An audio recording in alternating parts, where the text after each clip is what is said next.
Bab 580. Apakah aku sangat buruk? Golden Ye yang sedang memegang kemudi terdiam untuk sementara waktu.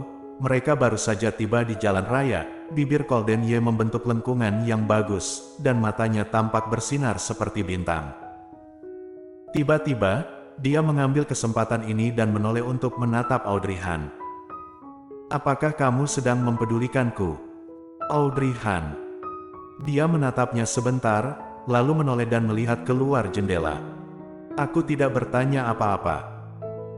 Audrey Han tidak mau mengaku kalau dia peduli padanya, tetapi dia hanya merasa Golden Ye membeli sarapan untuk dirinya, tetapi tidak membeli sarapan untuk dirinya sendiri. Setiap orang yang mengalami ini pasti akan merasa tidak enakan. Dia mengeluarkan susu dan menyesapnya. Cairan hangat meluncur ke tenggorokannya dan masuk ke perutnya. Setelah menggigit telur gulung, dia tiba-tiba meremas kantong yang sedang dipegangnya.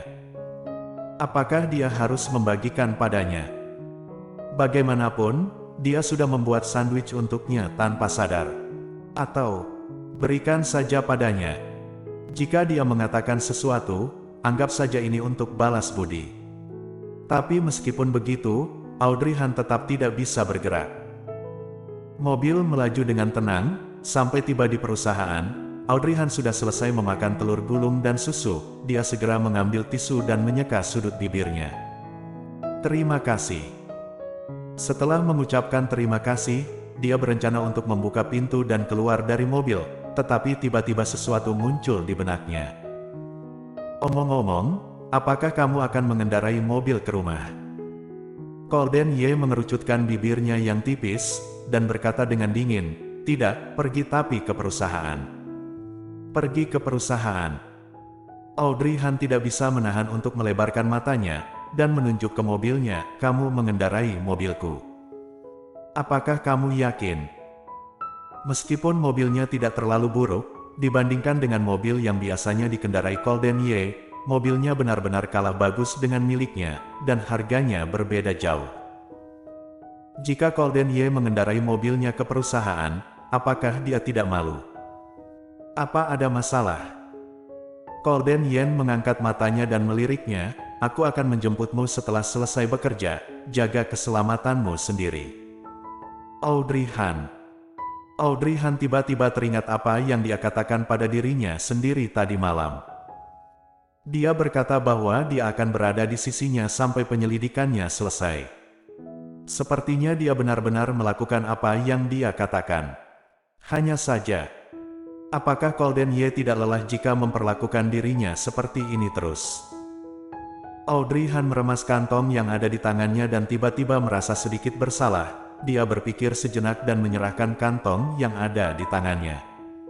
Untuk kamu. Golden Ye terdiam sejenak, kemudian baru mengambil kantong itu. Tanpa menunggu Golden Ye bertanya, Audrey Han langsung menjelaskan terlebih dahulu. Awalnya ini adalah sarapan yang aku buat untuk diriku sendiri, tapi karena kamu membawakanku sarapan, jadi aku tidak bisa makan lagi, oleh karena itu, memberikannya padamu. 2 porsi. Golden Ye melihat di dalam kantong ada 2 sandwich, senyum tipis muncul di bibirnya yang tipis dan berkata, kamu makan begitu banyak. Ya, aku biasanya sarapan 2 kali, apa ada masalah? Semakin menjelaskan, semakin merasakan sesuatu yang aneh di hati. Audrey Han melihat seringai di sudut bibirnya. Dia tidak tahan lagi, segera menggertakkan giginya dan berkata, aku naik dulu, terserah kamu mau makan atau tidak. Kemudian menutup pintu mobil dan berbalik, meninggalkan Golden Ye. Dia buru-buru berjalan ke pintu perusahaan dan menghilang dari pandangan Golden Ye. Audrey Han menghela nafas lega ketika dia tidak bisa merasakan tatapan dari belakangnya. Memasuki lift dan naik ke atas, Audrey Han langsung pergi ke kantornya. Tidak lama setelah dia duduk, ponselnya berbunyi. Audrey Han membuka dan melihatnya, itu adalah pesan teks dari Golden Ye. Singkatnya, hanya ada 3 kata. Aku sudah ngat. Dia sudah ingat. Audrey Han sedikit bingung, apa yang dia ingat. Audrey Han mengerutkan alisnya, memegang ponselnya dan berpikir tentang apa yang harus dibalas. Setelah memikirkannya, dia meletakkan ponsel dan memutuskan untuk mengabaikannya. Asteris. Ketika Gita tiba, dia sedikit terkejut melihat Audrey Han sudah ada di kantor. "Kenapa kamu kesini begitu awal? Kupikir kamu tidak akan datang ke perusahaan hari ini."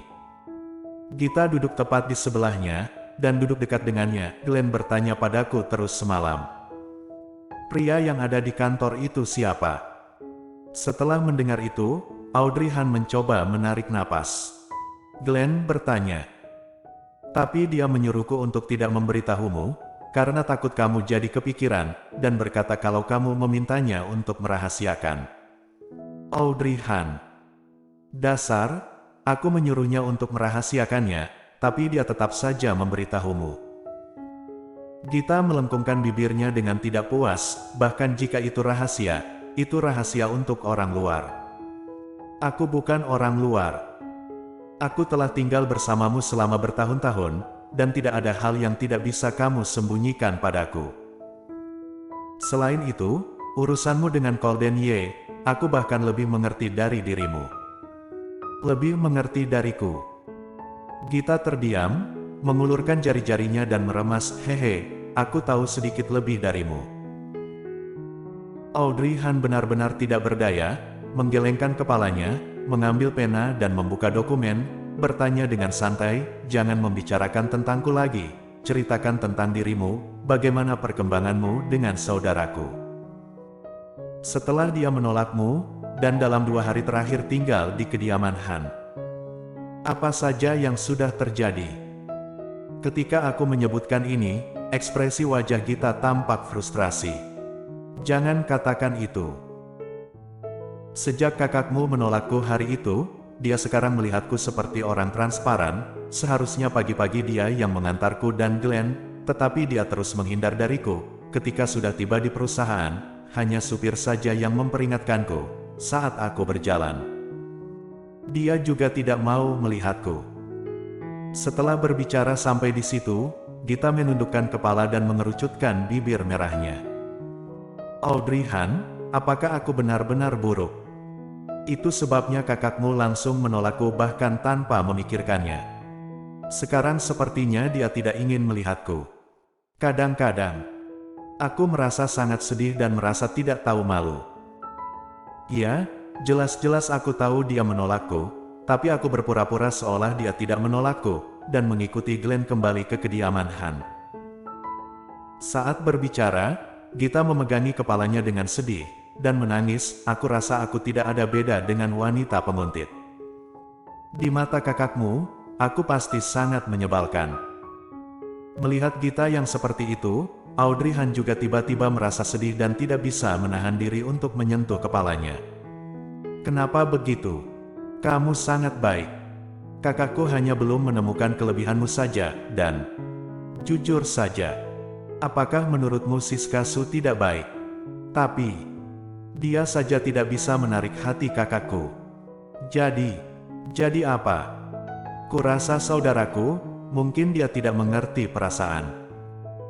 Audrey Han memegang dagunya dan memutar pensil di satu tangan yang lain, menganalisis. Kalau tidak, bagaimana mungkin dia tidak punya pacar sampai sekarang?